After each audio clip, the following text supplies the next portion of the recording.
사람들이 이제 말을 실수하는데 이제 재밌는 말을 실수한 걸 몇 가지를 한번 이야기해 볼게요. 참 재밌습니다. 은행에 통장을 이제 재발급받으러 가서 이제 은행원한테 이렇게 말했습니다. 이거 재개발 좀 해주세요. 이랬다는 거죠. 또 얼마 전에 결혼한 선배가 다음 달에 아기를 낳는다 얘기를 듣고는 이게 속도 위반이잖아요.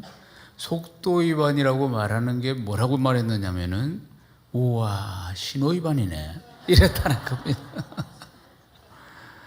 마지막으로 배가 많이 부른 임산부에게 산달이 언제인가요? 이래 물어봐야 되는데 이 산달이라는 단어가 생각이 안 나가지고 뭐라고 했느냐?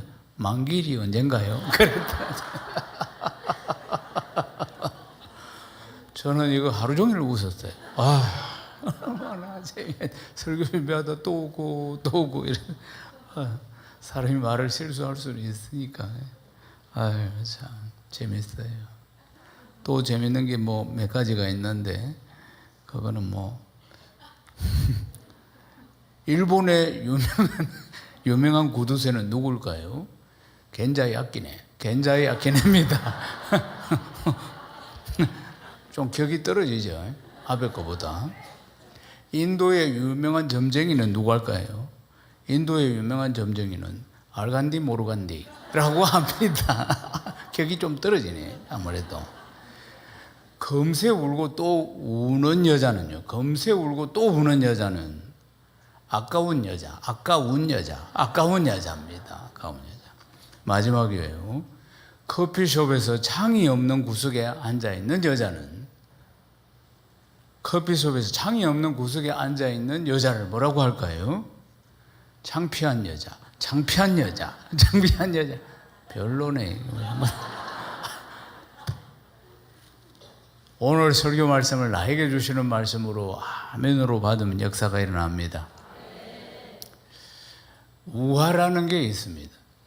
우화라는 것은 이제 동물이나 식물을 의인화해가지고 그래서 마치 사람처럼 그렇게 이제 이야기를 하는 것이에요. 근데 우화하면은 누가 생각납니까? 이솝우화입니다. 우화의 대가가 이솝인데 이솝이 언제 사람이냐면은 그러니까 기원전 6세기 그때 사람입니다. 소크라테스보다 한 세기 먼저 태어난 사람입니다. 굉장히 오래된 사람이죠. 그래서 이제 이 이솝우화가 지금까지도 우리가 절교 듣고 어릴 적부터도 많이 들어온 이야기들이고 굉장히 이 우화가 굉장히 지혜를 주기도 합니다. 보면은. 근데 이 이솝은 그러니까 기원전 6세기에 태어났는데 아주 오래된 사람인데 출신 성분이 노예였습니다. 아버지도 노예였고 본인도 노예였고. 근데 이제 우리는 이솝 이렇게 부르는데 원래 이 그리스식의 이름은 아이소포스로도 많이 나옵니다. 이솝 이름이 보면은. 근데 이솝이라는 사람이 어떻게 생겼는지 이 사진을 보시면은 이렇게 이제 생겼는데 좀 보면은 좀 이렇게 못생겼다고 합니다. 사진을 보면서 이제 평가를 하기를 이마가 넓고 또 하여튼 입도 축 튀 나오고 여하튼 사람이 좀 못생겼다고 이야기합니다. 그런데 이제 이 이솝우화를 들으면 이제 노예인데 천성적으로 이야기를 잘하는 거예요. 이솝이. 그래서 이제 이 노예들을 다 노예니까 같이 이제 모이면은 이솝이 이제 이 이야기를 막 하는 거예요. 그 이야기가 너무너무 재밌는 거죠. 실제로 보면은 이솝우화에 보면은 여러 가지 지혜가 들어가 있고 교훈도 들어있고 그렇잖아요. 근데 이 사람이 스토리텔링인 거예요. 그래서 이제 일상생활 가운데 이 비유를 통해서 의인화를 시켜가지고 그래서 이제 이야기를 들려주는데 이게 너무너무나 아주 교훈도 있고 또 따끔한 이야기도 있고 그런 거예요. 그걸 들으면 사람이 지혜가 생기고 그러니까 노예들 사이에서 이제 이솝이 굉장히 인기가 있는 사람이 됩니다. 사랑하는 여러분, 우리가 이솝 우화 중에 지금 기억이 나는 게 뭐가 있습니까? 한번 이야기해 보시죠. 개미와 배짱이 이런 것, 또 나그네 옷 벗기기, 또 뭐 있습니까? 여러 가지 있죠. 여러 가지. 지금 묵비권을 행사합니까? 그래서 여러 가지가 지금까지도 전해져 내려오는데 이솝 우화에 대해서, 정작 이솝이라는 사람에 대해서는 기록이 별로 많지 않습니다. 방금 사진을 보시다시피 이제 좀 못생긴, 좀 추남에 가까운 그런 사람이라고 평가를 합니다. 노예 아들로 태어나서 노예의 삶을 사는데 근데 지혜가 많았던 것입니다. 어떤 사물을 보면은 그걸 갖다가 어인화 시켜가지고 이야기를 잘하는 것이에요. 그걸 스토리텔링이라고 합니다.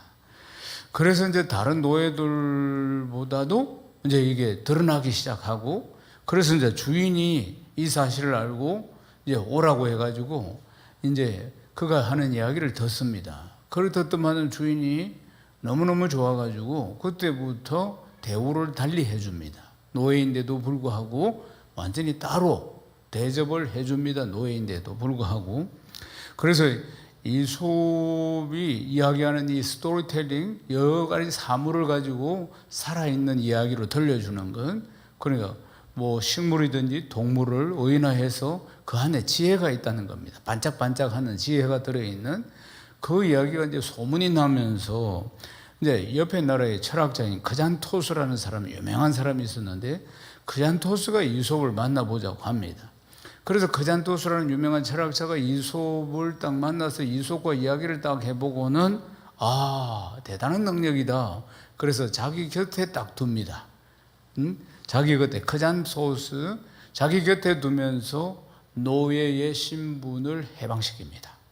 노예의 신분을 해방시켜주고 자기 곁에 있게 만듭니다. 그래서 이제 이 이야기가 또 이제 계속 이제 퍼져가지고 최고 통치자에게까지 이제 귀에 들어갑니다. 그러니까 왕이 이솝을 불렀습니다. 이솝을 불러가지고 이야기를 들어보니까 지혜의 보고인 거예요. 막 반짝반짝하는 지혜들이 그 안에, 거의 스토리텔링으로서 이야기를 하는데 너무너무 좋은 거예요. 왕이 그래서 자기 곁에 둡니다. 자기 곁에 두어가지고 국사를 논의하는 자리에 둡니다. 지혜의 보고인 그를. 그러니까 어떻게 된 겁니까? 종의 신분에서 완전히 신분이 급상승을 한 겁니다. 완전히 거의 직선으로 올라가다시피 올라갔다, 그 말입니다. 굉장히 가파른 출세를 하게 된 겁니다. 그것도 완전히 이제 모사가 되어서 왕의 최측근이 되어서 이야기를 들려주는 사람이 되었다는 겁니다. 사랑하는, 이쯤 되면 무슨 일이 일어납니까? 인생은 시기 질투가 일어나는 겁니다. 항상 왕의 측근에 있고 싶은 사람들이 있겠죠. 그 자리를 뺏긴 사람들이 있을 것이고, 그리고 보니까 왕의 측근에서 이 노예가 어느 날 아침에 벼락같이 출세를 해가지고 왕 곁에 있다는 것 자체가 못마땅한 것이죠, 말하자면은. 그래서 이솝을 정리할 계획을 세웁니다. 그래가지고 어떻게 업무를 꾸몄느냐면은, 그러니까 이솝의 가방 안에, 짐 안에다가 잔을 하나 딱 넣어 놓습니다. 그리고는 도둑으로 몹니다. 이 잔을 훔쳐간 걸로. 그래서 이솝은 억울한 누명을 쓰고, 이 권력자들이 다 그래 몰아붙였으니까, 말하자면 이솝을 제거하기 위해서, 그래서 감옥으로 갑니다. 감옥에 갇혀서 어느 정도 해가 끝날 일이 아니고, 이들의 시기 질투가 얼마나 대단했는지 죽이겠다고 달라들었습니다. 그래서 사형이 뭐냐면은 절벽에서 밀어서 떨어뜨리는 겁니다. 그 당시에 여러 사형이 있는데 그 이솝을 그렇게 몰고 갔습니다. 결국은 여론이 그렇게 되니까 이솝은 절벽에서 사형을 당합니다. 그리고 이솝은 그렇게 죽습니다. 이솝을 이 시기 질투하는 무리들이 죽이고 나서야, 그때서야 그들이 깨닫습니다. 황금알을 낳는 거위를 죽인 것을. 황금알을 낳는 거위, 누가 이야기하면 이솝의 우화에 나오는 이야기입니다. 그러니까 이솝이 바로 황금알을 낳는 거위라는 것을 그때서야 죽인 자들이나 누구나 다 깨닫습니다. 다시는 그런 이야기를 이제 들을 수가 없다는, 그 지혜를, 이솝의 우화를 들을 수 없다는 것을 그들이 압니다. 노예의 신분에서 이솝이 완전히 이제 왕의 최측근까지 간 거 아니겠습니까? 그런 놀라운 아주 신분의 변화와 아주 뛰어난 아주 인물이었습니다. 아리스토텔레스가 이런 이야기를 합니다.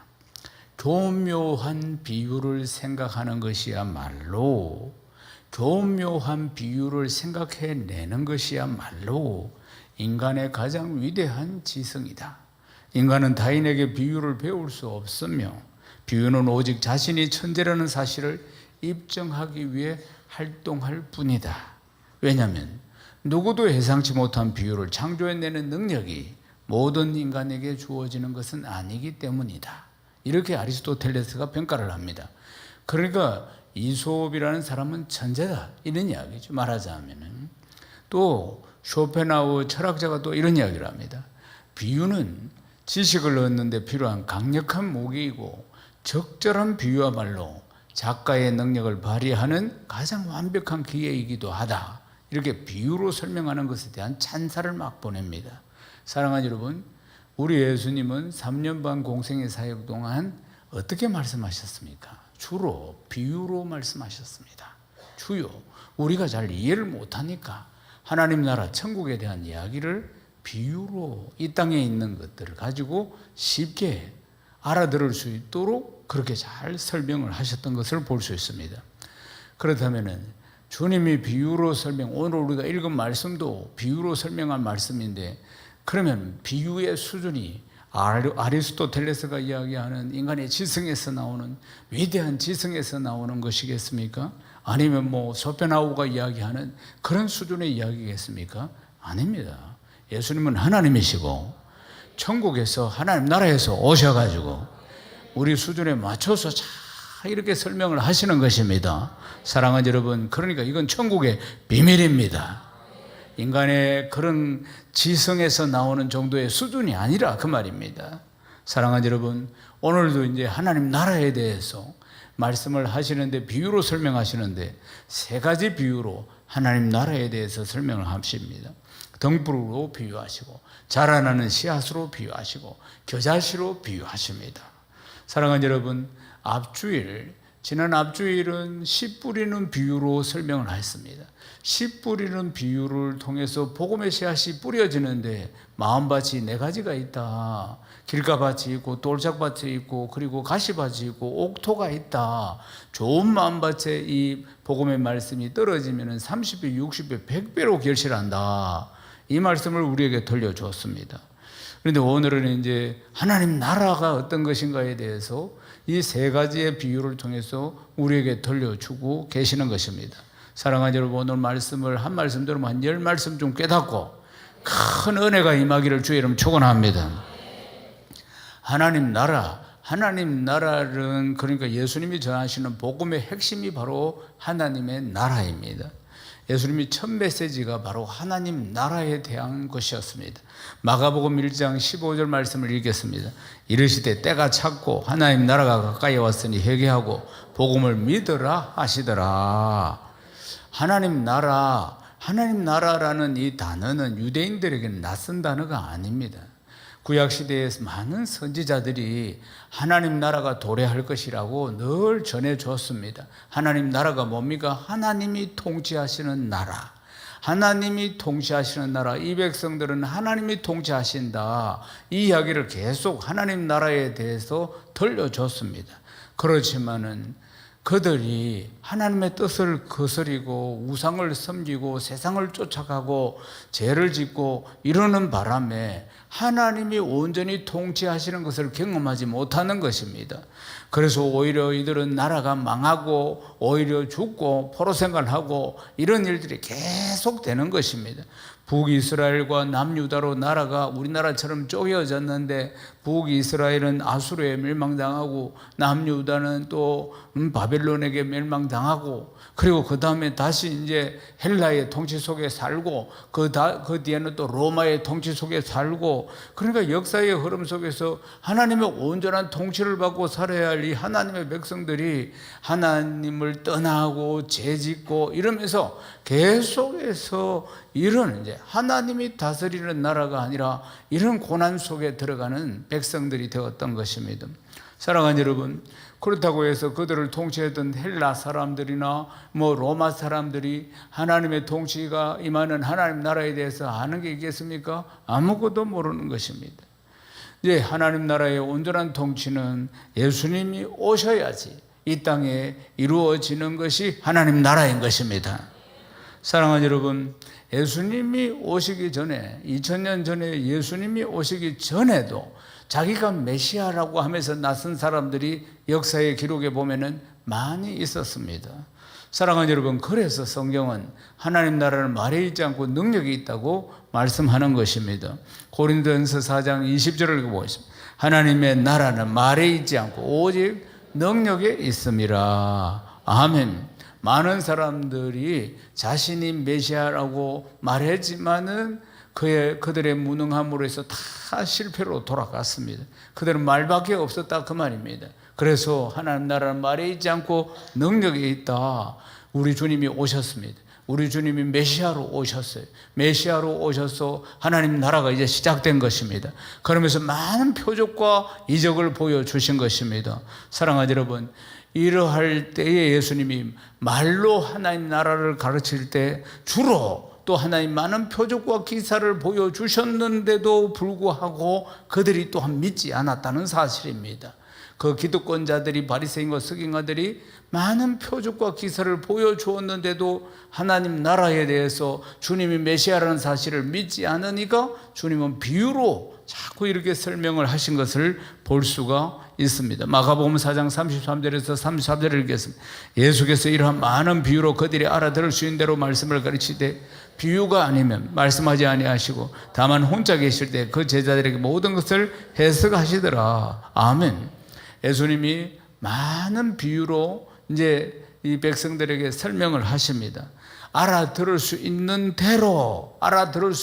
대로가 뭐냐면 믿음의 분량대로인 것입니다. 오늘도 여기에 수많은 분들이 계시지만 이 말씀을 각각 알아듣는 분량이 다른 겁니다.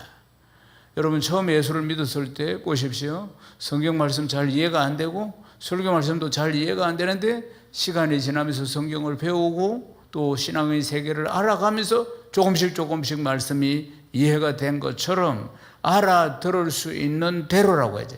예수님께서 이러한 많은 비유로 그들이 알아들을 수 있는 대로, 이게 무슨 뜻이냐? 분량대로, 믿음의 분량대로 말씀을 가르치시되 오늘 이 자리에서도 이 말씀을 알아듣는 수준이 각기 다 다른 겁니다.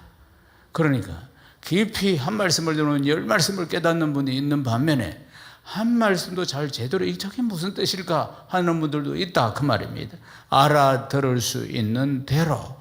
마가복음 4장은 전체적으로 보면은 씨 뿌리는 비유로 말씀하시고 등불에 대한 비유를 말씀하시고, 그러니까 씨를 뿌리는 걸 가지고 비유로 설명하시고 등불을 가지고 비유로 설명하신다는 것은 이미 이 말씀을 듣고 있는 사람들의 삶 속에서 익숙한 일들입니다. 익숙한 일들을 가지고 지금 하나님 나라에 대해서 설명을 하고 계시는 것입니다.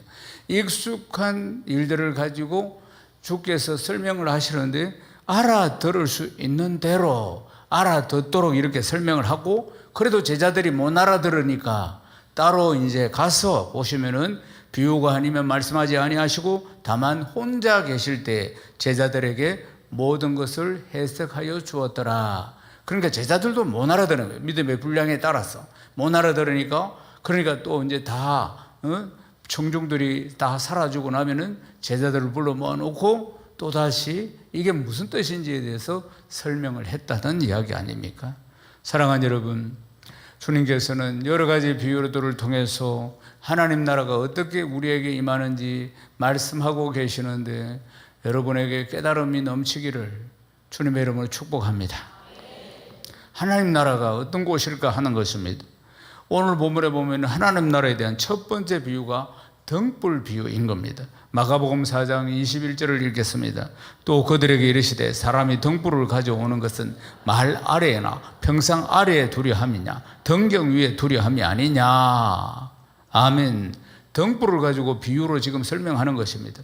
그러니까 하나님 나라가 무엇인가, 그러니까 이 등불을 가져오는 목적이 뭐냐, 궁극적으로 이 등불을 가져오는 목적이 아니 뭐 이걸 가리기 위해서 있는 것이냐? 아니다 이거예요. 등불을 가지고 말 아래나 평상 아래 두려서 그 빛을 가리려고 하는 것이 아니고 등경 위에 두어서 밝히려고 하는 것이 아니냐 이렇게 말씀합니다. 그러니까 천국 복음은 은폐하고 숨기는 것이 아니라 온 천하 만민에게 드러내고 선포해야 한다 이 말씀의 뜻입니다. 그러면서 들을 게 있는 자는 들을지어다 말씀하신 것이에요. 마가복음 4장 23절을 읽어봅시다. 들을 게 있는 자는 들으라. 들을 게 있는 자는 들으라. 귀가 열려야 합니다. 아멘이십니까? 사랑하는 여러분, 신앙의 원리가 있습니다. 신앙의 원리.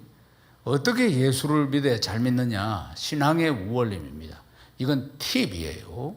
설교 원고에도 없는 것이에요. 공부를 잘하는 아이들은 공부하는 원리가 있죠. 미적분, 영어 단어, 공부를 하는 원리를 깨닫지 못하면은 아무리 책상에 앉아 있어도 공부가 잘 안 됩니다. 원리를 알아야 되네. 공부를 하는, 암기하는 원리도 뭐 단어나 모든 것들이 마찬가지. 신앙의 원리는 이해가 안 돼도 말씀이 딱 선포되면은 아멘 하고 받아야 합니다. 아멘은 내가 믿습니다. 동의합니다. 그렇습니다. 예, 이 뜻이 아멘입니다. 그런데 이 짧은 인생의 머리로 어떻게 이 깊은 진리의 말씀, 하나님 말씀을 다 이해할 수 있단 말입니까? 그러니까 신앙의 원리는 내가 믿습니다. 이해가 안 돼도 믿습니다. 아멘. 아멘 하면은 그때부터 성령이 역사하셔서 깨닫게 해주고 알게 해주시고 믿게 만들어줍니다. 내가 이해가 될 때까지 이해가 될 때까지 기다리면 주님 오십니다. 무슨 너무 짧은 머리로 이해가 되겠습니까? 아멘 하면 성령이 역사하신다 이 말입니다. 그러니까 기독교의 진리는 이해가 돼서 아멘 하는 게 아니라 이 말입니다. 무조건 내가 믿습니다. 아멘 하면 그때부터 믿어지게 만들어주신다 이 말입니다. 이 원리를 잘 기억해야 합니다. 아멘이십니까? 예. 아멘하고 말씀을 받아야 된다 그 말입니다. 아멘하고. 그래서 제가 설교 중에 아멘입니까? 자꾸 이야기를 하는 것은 아멘으로 받아라 이 말씀을 말해요. 처음 시작할 때도 그러죠. 나에게 주시는 말씀으로 아멘하고 받아라 이 말입니다.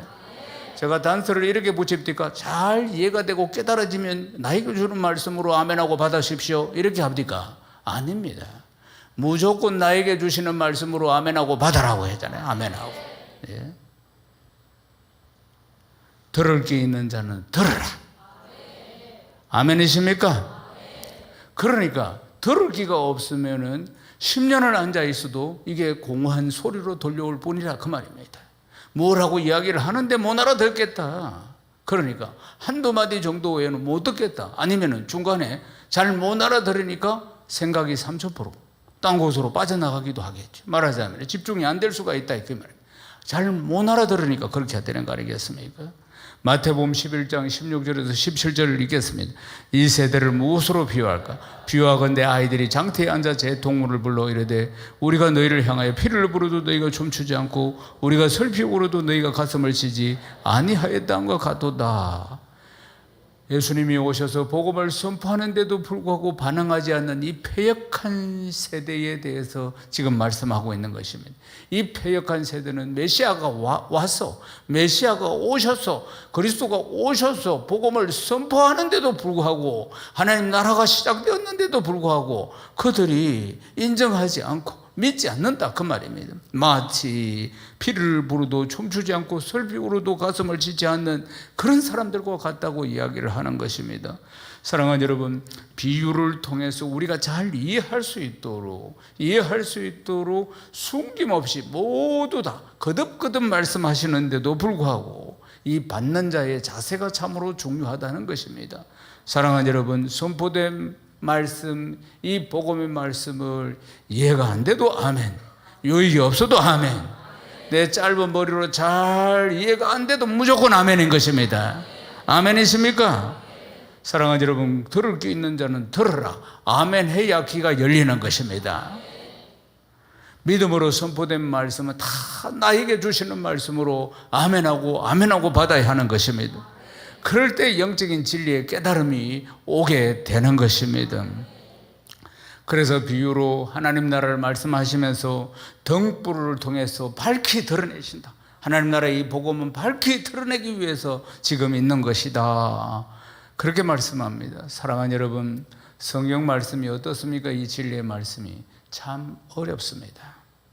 저는 대대로 예수를 믿는 집안에서 태어나서 제 아버님은 목사님이었고 제 어머님은 전도사님이었습니다.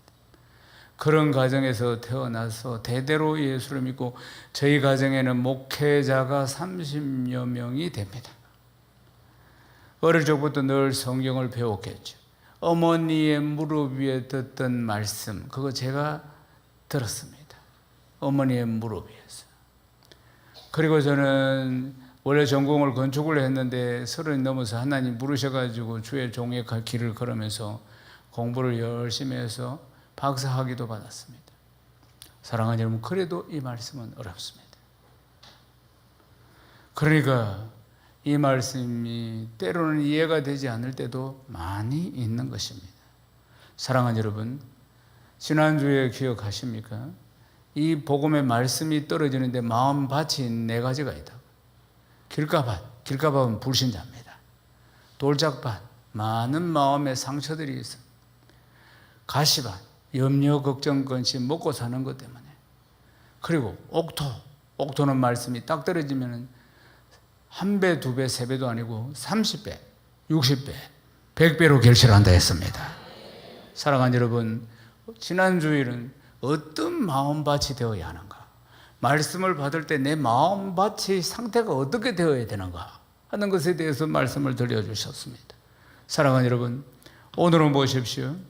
우리가 이 말씀, 믿음으로 말씀을 받아서 오늘 말씀의 큰 주제는 진리에 이르는 사람이 되어야 한다는 것입니다. 두 번째 비유를 보면은 자라나는 씨앗이다. 하나님 나라는 자라나는 씨앗이다. 이렇게 말씀하십니다. 마가복음 4장 26절을 읽겠습니다. 또 이르시되 하나님 나라는 사람이 씨를 땅에 뿌린 것 같으니. 아멘.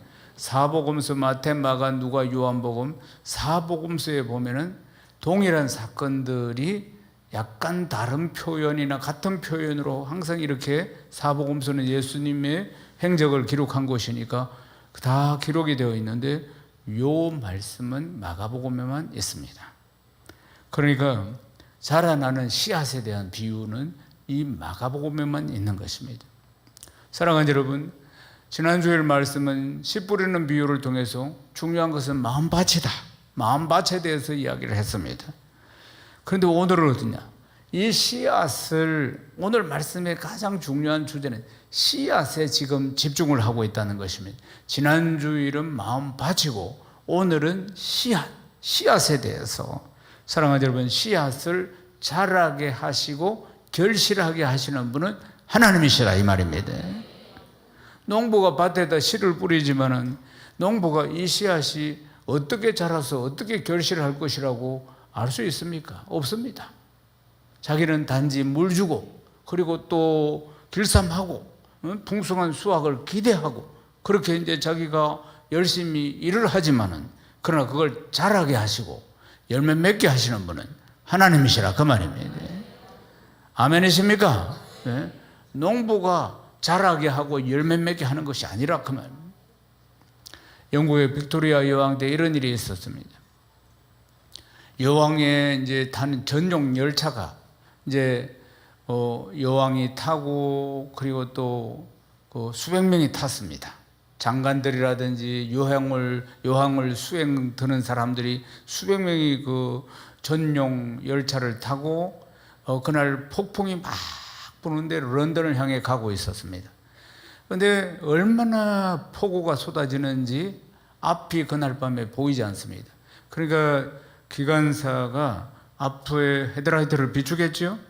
헤드라이트 몇 메다 그 정도밖에, 열차 앞에 몇 메다 정도 헤드라이트가 비춰지는 그 정도밖에 보이지 않는 그런 상황으로 열차는 막 기적을 울리며 달려가고 있습니다.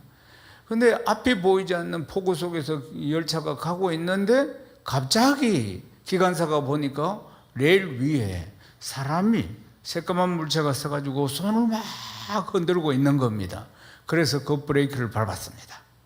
급정거를 하게 되면 계속 하면서 이 기차가, 여왕이 타고 있는 기차가 급정거를 했습니다. 그래서 기관사와 관계된 사람들이 무슨 일인가 싶어 내려와서 앞을 가보니까 손을 흔들고 있는 사람은 없었습니다. 아무도 없었어요.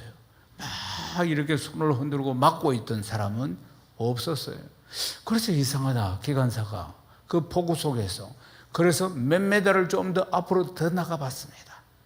더 나가보니까 여기에 강이 있고 그리고 다리 교각이 있었는데 물살이 비가 너무 많이 와서 새가지고 교각이, 중간 교각이 부러지면서 그러니까 다리가, 기찻길 교량이 중간이 무너진 것입니다. 말하자면은 만약에 열차가 계속 달렸다면은 여왕을 비롯해서 그 타고 있는 수백 명은 전부 다 그 깊은 강 속으로 다 추락하는 것입니다. 큰 대형 사고가 날 뻔했는데, 그런데 누군가가 막았다 이 말입니다. 누군가가 막았어요. 그래서 다리를 공사해가지고, 그래서 다시 수리해서 레일을 놔가지고, 그래서 그 기차가 온전하게 런던까지 간 겁니다. 런던까지 가서 기관사가 아무래도 이상한 거예요. 그때 그 물체가 뭔가, 자기가 급정거를 했는데 정말 기적까지 다 살아난 거 아니겠어요? 그 물체가 뭔가, 이게 사람인가 뭔가, 분명히 자기가 볼 때는 사람의 형체로 지금 기차를 막았다 그 말입니다. 그래서 자기가 이제 이게 뭔가 보면서 기차를 이렇게 살펴보니까 앞에 이제 헤드라이트에 큰 나방이 하나 붙어 있는 겁니다. 큰 나방이. 그래서 이게 뭔가 하면서 자기가 오는 감이 있으니까 라이터를 켰다니, 헤드라이터를. 그러니까 저쪽에 비치는 게 사람의 형체로, 깃발을 흔들고 있는 사람의 형체로 나타난 겁니다. 아, 이 나방 때문에 우리 다 살았구나. 그래서 이제 이걸 갖다가 그 빅토리아 여왕에게 보고를 합니다. 그러니까 빅토리아 여왕이 뭐라고 했느냐? 그것은 우연한 일이 아니라 하나님이 우리를 지키시는 방법이다. 아멘이십니까? 하나님은 영이세요. 하나님이 우리를 지키시는 방법입니다. 그러니까 우연이 없는 것입니다. 모든 일들은 불꽃 같은 눈으로 우리를 지키시는 하나님의 섭리 속에서 일어나고 있는 것입니다. 여러분 믿습니까? 하나님 우리는 물 속에서도 불 속에서도 지키시는 분이십니다. 이스라엘 백성들을 구름 기둥으로, 낮에는, 밤에는 불 기둥으로 인도하신 분 아니겠습니까? 그런데 사람이 교만해서 그걸 모르는 것입니다. 뭐 우연히 일어났겠지, 아니면 자기가 잘나서 그래 된 거겠지, 자기가 노력해서 그렇게 된 거겠지, 이런 생각을 하게 된다는 것입니다. 사랑하는 여러분, 그럴 때마다 내 인생에 불꽃 같은 눈으로 내 하나님이 지키고 계시고, 너에게 생명을 주시되 더 풍성히 주시는 내 하나님께서 내 영혼이 잘되고 범사가 잘되고 강건하기를 소망하고 계신다는 사실을 확실하게, 무슨 일이 일어나든지 간에 하나님이 하셨다는 것을 인정하는 사람에게 하나님은 더 크고 놀라운 복을 주십니다. 평생을 명심하십시오. 네가 나를 인정하면 내가 너를 인정하리라. 사람들은 하나님이 영이시기 때문에 이걸 우연히 일어난 것, 그냥 아니면 뭐 사람의 힘으로 만들어진 것, 어떻게 인간적인 어떤 방법으로 이것이 이렇게 기회가 왔다든지 해결이 되었다든지 위기에서 벗어났다든지 그런 생각을 하게 됩니다. 이걸 교만이라고 하는 겁니다. 사랑하는 여러분, 교만은 내가 이루었다고 하는 것입니다. 하나님께서 하셨다는 것을 인정하는 사람에게 하나님은 더 크고 놀라운 축복을 주십니다. 보이지 아니하시는 하나님이 그 씨앗을 자라게 하시는 것입니다. 마가복음 4장 28절에서 29절을 읽겠습니다. 땅이 스스로 열매를 맺되 처음에는 싹이요 다음에는 이삭이요 그 다음에는 이삭의 충실한 곡식이라 열매가 익으면 곧 낫을 되나니 이는 주수 때가 이르렀음이라. 아멘. 처음에는 작은 씨앗입니다. 이 씨앗이 심겨져서 자라게 되겠습니다. 이삭이 만들어지고 그 안에 곡식이 가득 차게 되고 익으면 낫을 되고 풍성한 주수를 하게 됩니다. 사랑하는 여러분, 풍성한 주수가 되게 누가 하신 것입니까? 보이지 아니하시는 하나님이 하시는 것입니다. 하나님께서 베풀어 주시는 은혜인 것입니다. 사랑하는 여러분, 주님께서는 이 비유를 통해서 우리에게 하나님 나라의 어떤 모습을 알게 하시고자 하는 것입니까? 우리 눈에 보이지 않지만 항상 하나님께서 일하고 계신다는 것입니다. 그래서 하나님이 일하고 계시니까 점점 하나님 나라가 우리에게 도래한다는 사실에 대해서 말씀하고 있는 것입니다.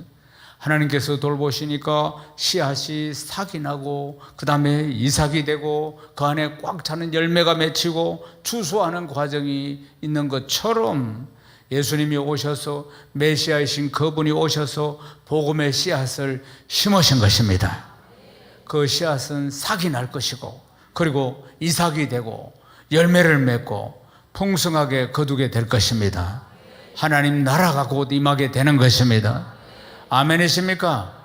우리 눈에 보이지 않지만 하나님은 지금도 일하고 계시는 것입니다. 지금도 일하고 계셔서 이 복된 예배의 자리로 우리를 오게 하신 것입니다. 아멘이십니까? 그 다음 세 번째 비유가 겨자씨 비유입니다. 하나님 나라에 대해서 겨자씨를 가지고 이렇게 설명을 하십니다. 마가복음 4장 30절에서 32절을 읽겠습니다. 또 이르시되 우리가 하나님 나라를 어떻게 비교하며 또 무슨 비유로 나타낼까? 겨자씨 하나를 같으니 땅에 삼킬되는 땅 위의 모든 씨보다 작은 것이로되 심긴 후에는 자라서 모든 풀보다 커지며 큰 가지를 내다니 공중의 새들이 그 그늘에 길들일 만큼 되느니라. 아멘. 겨자씨는 크기가 우리나라 좁쌀만 합니다. 새까맣게 생겼는데 겨자씨가 아주 작지요. 이 작은 씨앗입니다. 이 겨자씨 하나가 땅에 심겨지면은 그 다음 풀보다 커지고 그리고 가지를 뻗으면서 공중에 새들이 깃들을 만큼 그렇게 자란다. 이렇게 이야기하는 것입니다. 하나님 나라의 시작은 참으로 미약하다는 것입니다. 나사렛 촌동네에 예수님이 목수의 아들로 30년을 사시다가 서른이 됐을 때부터 이제 공생의 사역을 시작합니다. 그 당시에 권력이 있는 쟁쟁한 자들, 바리새인과 서기관들이 얼마나 많이 있었습니까? 예수님 참으로 미약하게 시작하셨죠. 미약하게 자신이 이제 메시아이심을 서서히 드러내시면서 아주 미약한 존재였습니다. 사랑하는 여러분, 미약한 존재로서 사역을 시작하시면서 나사렛 예수, 그리고 그 당시에 권력자들과는 비교할 수 없는 미약한 존재로서 제자들 12명을 모으시고 그들을 양육하시고 그리고 그들을 통해서 복음이 전파되게 하시니까 유대 땅뿐만 아니라 전 로마가 변화되게 하시고 전 유럽이 변화되게 하여 주시고 그리고 또 미국이 변화되게 하여 주시고 아시아로 복음이 전해지게 해서 우리가 변화되게 하여 주시고 땅끝까지 예루살렘, 온 유대, 사마리아, 땅끝까지 복음이 전파되면서 하나님 나라가 도래하게 하시는 것입니다. 마태복음 24장 24절에 이 천국 복음이 모든 민족에게 전건되기 위하여 온 세상에 전파되니 그제야 끝이 오리라.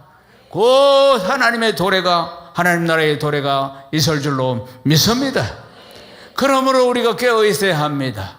날마다 깨어 있어야 하는 것입니다.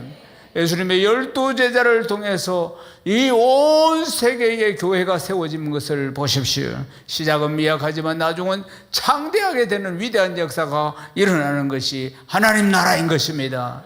여러분 믿습니까? 사랑하는 여러분, 그렇다면 우리가 어떻게 살아야겠습니까?